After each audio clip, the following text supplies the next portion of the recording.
శ్రీగురుభ్యో నమః. శ్రీమహాగణాధిపతయే నమః. శ్రీగురుదత్తాత్రేయపరబ్రహ్మణే నమో నమః. అష్టాదశ పురాణాంతర్గతమైనటువంటి అనేక దత్త కథలను, దత్త లీలలను మనము దత్తానుగ్రహంతో కొంతకాలంగా ప్రతి గురువారం రోజు కూడా తెలుసుకుంటూ ఉన్నాము. ఇప్పటివరకు ఎన్నో లీలలు విన్నాము, తరించి ఉన్నాము. గత భాగంలో దత్తాత్రేయ స్వామివారి జనన వృత్తాంతమును తెలుసుకొని ఉన్నాము. దత్తాత్రేయ స్వామివారు ఆ యొక్క శ్రీమన్నారాయణుడు, త్రిమూర్తులు కూడా అత్రి మహర్షికి ప్రత్యక్షమైనటువంటి విధానమును మనం తెలుసుకొని ఉన్నాము. ఈ వీడియోలో మరి ఒక వృత్తాంతమును, 2 రకముల వృత్తాంతములు అనేవి మనకు పురాణములలో చెప్పడం జరిగినది. ఆ 2వ వృత్తాంతమును తెలుసుకొని ఆ 2 వృత్తాంతముల వెనక ఉన్నటువంటి అంతరార్థమును కూడా అర్థము చేసుకునేటువంటి ప్రయత్నం చేద్దాం. మనం గతంలోనే తెలుసుకున్నాము, అత్రి మహర్షి అనసూయాదేవి వివాహం చేసుకుని ఉన్నారు. వారు గొప్ప తపస్సు చేసుకుంటూ ఉన్నారు. ఆ అనసూయాదేవి పాతివ్రత్య మహిమచే లోకములలో ఎంతో ప్రఖ్యాతిగాంచినది. తన యొక్క పాతివ్రత్య మహిమచే సూర్యున్ని కూడా ఆపగలిగేటువంటి శక్తిని ఆ యొక్క అనసూయాదేవి పొందినదట. పంచభూతములను కూడా తన యొక్క అదుపులో పెట్టుకోగలిగేటువంటి శక్తి అనసూయాదేవికి వచ్చినదట. ఆ విధంగా అంత గొప్ప శక్తితో విరాజిల్లుతున్నటువంటి సమయంలో ఒకానొకసారి త్రిలోక సంచారి అయినటువంటి నారద మహర్షి బ్రహ్మ విష్ణు మహేశ్వరుల నివాసమునకు వెళ్ళాడంటే కైలాసమునకు, ఆ యొక్క వైకుంఠమునకు ఇత్యాది నివాసమునకు వెళ్ళి అక్కడ అనసూయాదేవి యొక్క పాతివ్రత్యమును ఎంతగానో ప్రశంసించినాడట.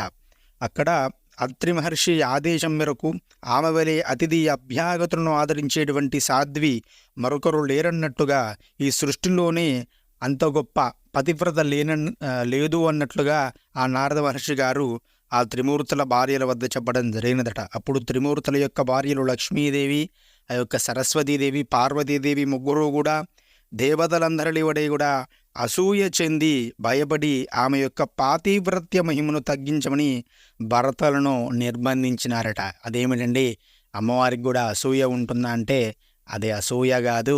ఆ యొక్క అనసూయాదేవి యొక్క పాతివ్రత్య మహిమను లోకమునకు చాటడము కోసము ఆ అమ్మవారు చేసినటువంటి చిన్న లీలగా మనం భావించాలి. కానీ రాగద్వేషరహితులైనటువంటి అమ్మవారికి ఇటువంటి అసూయలు, భయములు ఉండటం ఏమిటండి? ఆమె సమస్తమైనటువంటి సౌభాగ్యములకు కూడా ఆలవాలమైనటువంటి తల్లి. ఈ అనసూయాదేవి యొక్క పాతివ్రత్యము లోకమునకు మరింతగా ప్రకటీకృతం కావాలి అని చేయడం కోసం ఈ యొక్క లీల అనేది జరుగుతుంది అనేటువంటి విషయాన్ని మీరు మనసులో ఖచ్చితంగా ఉంచుకొని ఈ యొక్క కథను వింటే మరింత శ్రద్ధ అనేది ఉంటుంది. ఇటువంటి అనుమానములు కూడా రాకుండా ఉంటాయి. ఆ విధంగా వారు ముగ్గురు కూడా ప్రార్థిస్తే ఆమె పాతివ్రత్య మహిమను లోకములకు చాటాలి అని అప్పుడు త్రిమూర్తులు కూడా అతిథి వేషములలో అత్రి మహాముని ఆశ్రమానికి రావడం జరిగినది. అప్పుడు అనసూయాదేవి ఆ త్రిమూర్తులకు కూడా ఎదురేగి వారి యొక్క భిక్షకుల రూపంలో రావడం జరుగుతుంది. ఎదురేగి అర్ఘ్యపాద్యములు సమర్పించి, అయ్యలారా, మీ రాకచేత మా ఆశ్రమం పావనమైనది, నేను మీకేమి చేయాలో సెలవీయండి అని అడిగితే, అమ్మా మీ అత్రి మహర్షి గారు లేరా అంటే అత్రి మహర్షి గారు అరణ్యంలో ఏకాంత తపస్సు చేసుకోవడానికి వెళ్ళినారు. అప్పుడు అమ్మ మాకెంతో ఆకలిగా ఉన్నది, మీ భర్త ఎప్పుడు వస్తారో చెప్పలేము కదా, మాకు వెంటనే భోజనము పెట్టు అన్నారు. అప్పుడు ఆమె లోపలకు వెళ్ళి విస్తలు వేసి, అయ్యలారా భోజనానికి దయచేయండి అని చెప్పినది, ప్రార్థించినది. అప్పుడు వారు, ఓ సాధ్వీమని, నీవు మాకు ఆతిథ్యము ఇస్తాను అని మాట ఇచ్చావు, కానీ మాకు ఒక షరతు ఉన్నది. మరి నీవు కట్టుకున్నటువంటి వస్త్రములు విడిచి నగ్నముగా వడ్డిస్తేనే మేము భూమి చేస్తాము, భోజనాన్ని స్వీకరిస్తాము. ఇటువంటి నియమంతోనే మేము ఎవరి దగ్గరైనా కూడా ఆహారమును స్వీకరిస్తున్నాము, భిక్ష స్వీకరిస్తున్నాము, లేకపోతే నేను అలా ఆకలితోనే వెళ్ళిపోతాము అంటే, ఎప్పుడైనా సరే అతిథి అనేవాడు ఆకలితో వెళ్ళిపోతే కంచం ముందు కూర్చొని, కానీ అన్నం సమయంలో కరెక్ట్గా భోజనం సమయంలో వచ్చి అతిథి అనేవాడు ఆకలితో వెళ్ళిపోతే, అన్నం తినకుండా వెళ్ళిపోతే, ఆ గృహస్థు, ఆ ఇద్దరు దంపతులు, ఆ కుటుంబంలో ఉన్నవారు అంతవరకు చేసుకున్నటువంటి సమస్త పుణ్యములు కూడా అతనితో వెళ్ళిపోతాయి అని శాస్త్రం చెబుతుందన్నమాట. అట్లా వెళ్ళకూడదనమాట. కనీసం ఒక పండో ఫలమో అన్నా ఇచ్చి పంపించాలి. ఆ సమయంలో వారు అర్జెంటుగా వెళ్తాము అని అంటే ఏదో ఒక పండో ఫలమో, కనీసం మంచినీరైనా సరే తాగి వెళ్ళేలా చూడాలి. ఎలా అలిగి వెళ్ళినారంటే మన యొక్క ఘోరమైనటువంటి పాపములు మనను చుట్టుకోబోతున్నట్టే లెక్క. దాంతో ఆకలి వెళ్ళిపోతే అత్రి మహర్షి గారి ఆదేశాన్ని కూడా మీరినట్లు అవుతుంది కదా. అత్రి మహర్షి అనసూయాదేవికి ఆదేశాన్ని ఇచ్చి వెళ్ళినారు, మీరు ఎప్పుడూ కూడా అతిథులను అవమానపరచుకు, అతిథులు ఏది చెబితే ఆ విధంగా వారి యొక్క సేవలో తరించు, అతిథి సేవ చేసుకో అని చెప్పినారు. కాబట్టి పతి ఆదేశాన్ని మీరినట్లు అవుతుంది. అది కూడా ఆ యొక్క పతివ్రతకు సరి అయినటువంటి విధానము కాదు. ఆమె గొప్ప పతివ్రత అని చెప్పబడుతూ ఉన్నది కాబట్టి పతివ్రత నియమానికి కూడా భంగం కలుగుతుంది. కాబట్టి ఆకలితో నిండిపోయినటువంటి గృహస్థులు పుణ్యాన్ని తపస్సును తీసుకుపోతారు. కాబట్టి మరి పరపురుషుల ఎదుట నగ్నంగా వస్తే పాతివ్రత్యానికే భంగం వస్తుంది. 3 సమస్యలు వచ్చి పడ్డాయి. ఇప్పుడు పతి మాట ఒకటి ఉన్నది, ఈ పుణ్యము మాట ఒకటి ఉన్నది. ఈ రెండింటి కంటే గొప్పది నగ్నత్వం. పరపురుషుల ముందు నగ్నత్వంగా వచ్చిందంటే ఘోరమైనటువంటి దోషము అనేది చుట్టుకుంటుంది. కాబట్టి పరస్పరమైనటువంటి విరుద్ధ ధర్మముల మధ్య తనను చెక్కించుకోజూసినటువంటి అతిథులు సామాన్యులు గారు అని వెంటనే గ్రహించినది. ఆమె సామాన్యురాలే, చెప్పుకున్నాం కదా, సూర్యున్నే చీకటి చేయగల మహాశక్తివంతురాలు చూసి వారి విచిత్రమైన షరతుగా ఆమె తనలో తానే నవ్వుకున్నది. మీరు ఇక్కడ మరొక విషయాన్ని గమనించాలి.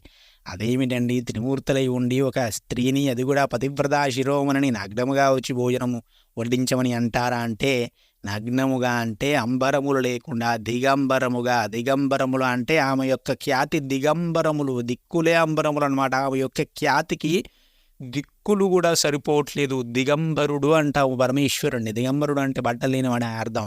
దిక్కులే అంబరముగా గలవాడు, అంత విస్తారమైనటువంటి శరీరము గలవాడు, అంతటి విస్తారమైనటువంటి తత్వము గలవాడు. కేవలం దిక్కులు మాత్రమే ఆయనకు వస్త్రాన్ని కట్టగలవు. మనలాంటి సామాన్యులు మన చేతులతో అంత పెద్దగా లేము కాబట్టి, అంత పెద్ద మన శివానందలహరిలో పరమేశ్వరుడు శంకరులు చెబుతారనమాట, పరమేశ్వరానికి వస్త్రాన్ని కట్టాలంటే సూర్యుడు మాత్రమే కట్టగలుగుతాడాయా అంటే, అంతలా చుట్టూ తిరిగి పంచగట్టాలి. చుట్టూ తిరగాలంటే మన వల్ల ఎక్కడ ఉంటుంది, ఆయన మొత్తం ప్రపంచాన్ని తిరిగి ఉంటాడు. ఆ విధంగా అనసూయాదేవి యొక్క శక్తి చేత ఆమె సమస్త విస్తారత్వాన్ని పొంది ఉన్నది. అంతటా కూడా తనను తాను దర్శించుకునేటువంటి శక్తిని పొందగలిగి ఉన్నది. కాబట్టి ఆమె దిగంబరంగా అంటే నీ యొక్క తత్వాన్ని అక్కడ వర్ణిస్తూ ఉన్నారు త్రిమూర్తులు కూడా. నీవు అంతటి శక్తిని పొందావు తల్లి అని చెబుతూ ఉన్నారనమాట. చెబితే ఆ తల్లి వెంటనే వారిని తన యొక్క తపశ్శక్తితో ఆ యొక్క 3 పిల్లలని కూడా అత్రి మహర్షి తపశ్శక్తితో, తన యొక్క పాతివ్రత శక్తితో 3 పిల్లలని కూడా భోజనం వడ్డిస్తానని చెప్పి చిన్న పిల్లల్లాగా మార్చివేసినది. వీరు ధర్మం ప్రకారము నా బిడ్డలే కాబట్టి పరపురుషులు కారు అని అనుకొని, అయ్యలారా నేను అలానే చేస్తాను, భోజనానికి లేవండి అని చెప్పి ఆశ్రమం లోపలికి వెళ్ళి అత్రి మహర్షి పాదుకలకు నమస్కరించి, మీ ఆజ్ఞ మేరకు నా బిడ్డలన్న భావంతో భోజనం వడ్డిస్తానని చెప్పుకొని, పాతివ్రత్య మహిమాన్వితమైన సంకల్పం వలన భోజనం వడ్డించడానికి నగ్నంగా వెళ్ళేసరికి 3 కూడా పసిపిల్లలు అవ్వడం జరిగినది. అంటే ఆమె భావాన్ని అనుసరించి ఆమెకు బాలింతరాలికి వలె స్తన్యం వచ్చినది. ఆమె వెంటనే మరలా వస్త్రాలు ధరించి ఆ బిడ్డలకు తృప్తిగా పాలనివ్వడం జరిగినది. ఇక్కడ మరొక వృత్తాంతం కూడా చెబుతాడు. అంటే ఇనుప గుగ్గిళ్లను తీసుకొని వచ్చినారు, వీటిని వండి పెడితేనే మేము తింటాము అని కూడా, అది కూడా ఒక వృత్తాంతం అనేది కొన్ని చోట్ల చెప్పడం జరిగినది. అది ఏంటంటే ఇనుప గుగ్గిళ్ళు అంటే అంత కఠినమైనటువంటి దాన్ని కూడా తన యొక్క పాతివ్రత్య మహిమచే తన శక్తితే మెత్తగా చేసి వడ్డించగల శక్తి ఆ యొక్క అనసూయాదేవికి ఉన్నది అని మనం అర్థం చేసుకోవాలి. ఆ విధంగా ఆ తల్లి ఆ త్రిమూర్తులను కూడా చిన్న పాపలలాగా, బిడ్డల్లాగా చేసుకుని పాలిచ్చి వారి యొక్క కోరికను తీర్చడం జరిగినది. దాంతో ఆ పాతివ్రత్య మహిమను గ్రోలి 3 కూడా విశ్రాంతి చెందినారు. తన దివ్య దృష్టి వలన 3 త్రిమూర్తులని తెలుసుకొని ఉయ్యాలలో పెట్టి జరిగిన కథనే జోలగా పాడుతూ నిద్ర కూర్చున్నదట. ఇంతలో అంతర్పరిచి వచ్చినాడు. ఆమె నుండి సర్వము తెలుసుకొని ఉయ్యాలలో ఉన్నటువంటి త్రిమూర్తులను దర్శించి ఆ రూపాలలో ప్రకటమైనటువంటి పరమాత్మను స్తుతించిన తర్వాత పిల్లలు హాయిగా నిద్రపోతూ ఉన్నారు. త్రిమూర్తులు కూడా స్తోత్రానికి తృప్తి చెందినారు. ప్రత్యక్షమై ఒక వరం కోరుకోమన్నారు. అప్పుడు ఆయన సాభిప్రాయంగా భార్య వైపు చూస్తూ, సాధ్వి, వీరు నీ మనస్సు చేత కూడా వీరు మనస్సు చేత పొందడానికి వీలు కానివారు, అయినా నీ భక్తి వలన ఇలా వచ్చినారు, నీ పాతివ్రత్యం వలన ఇలా వచ్చినారు. కాబట్టి నీవే కోరుకో అంటే, అప్పుడు ఈ సృష్టి యొక్క వికాసం కొరకు భగవంతుని చేత సృష్టించబడ్డారు కదా, ఈనాడు 3 మూర్తులుగా ప్రత్యక్షమైనటువంటి వీరిని 3 పుత్రులుగా పొందుతాను అని కోరితే వారు 3 కూడా ఆ విధంగానే తదాస్తు అన్నారు. శ్రీమన్నారాయణుడు మమ్మల్ని మీకు దత్తం చేసుకుంటున్నాను కాబట్టి నేను దత్తాత్రేయుడిగా మీకు జన్మిస్తాను అన్నాడు. బ్రహ్మదేవుడు చంద్రుడిగా, పరమేశ్వరుడు దుర్వాస మహర్షిగా ఆత్రేయ అనసూయ దంపతులకు జన్మించడం జరిగినది. ఆ తర్వాత ఈ చంద్రుడు దుర్వాసుడు ఇద్దరూ కూడా దత్తాత్రేయుని అందే సమస్త శక్తులను కూడా నిక్షిప్తం చేసి ఇద్దరూ కూడా తపస్సుకు వెళ్ళిపోవడం జరిగినది. ఇది దత్తాత్రేయ స్వామి వారి యొక్క అద్భుతమైనటువంటి శక్తి. అలనాటి దుర్వాస శక్తి, బ్రహ్మగారి శక్తి. ఈ విధంగా ఆ దత్తాత్రేయ స్వామి వారు ఇప్పటికీ కూడా శాశ్వతంగా భూమి మీద సంచరిస్తూ భక్తులను అనుగ్రహిస్తూ ఉంటాడు. అసలు ఆయన అవతరించినదే అందుకు.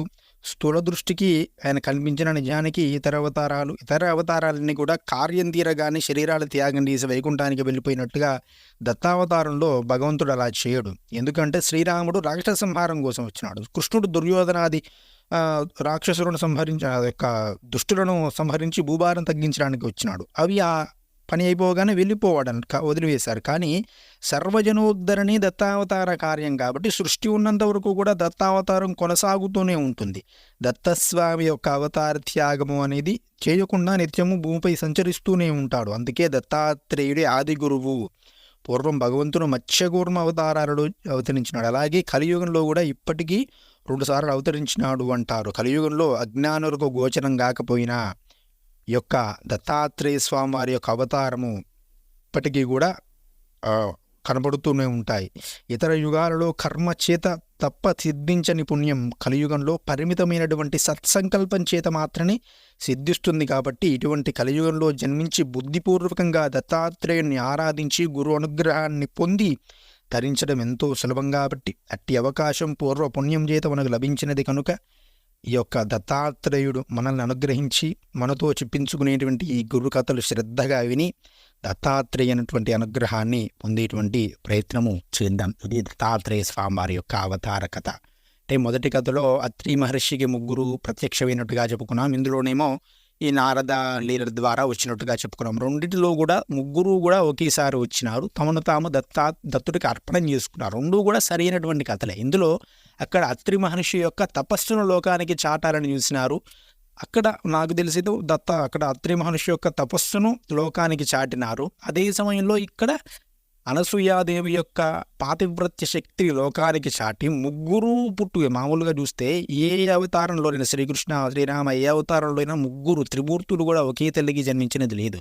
కానీ ఈ ఒక్క దత్తావతారంలోని 3 త్రిమూర్తులు కూడా ఒకే తల్లికి జన్మించినారు. అంతటి శక్తి ఏముంది అని ఎవరన్నా ప్రశ్నిస్తే ఇదయ్యా వారి శక్తి. ఈ తల్లి పాతివ్రత్యం ఇది.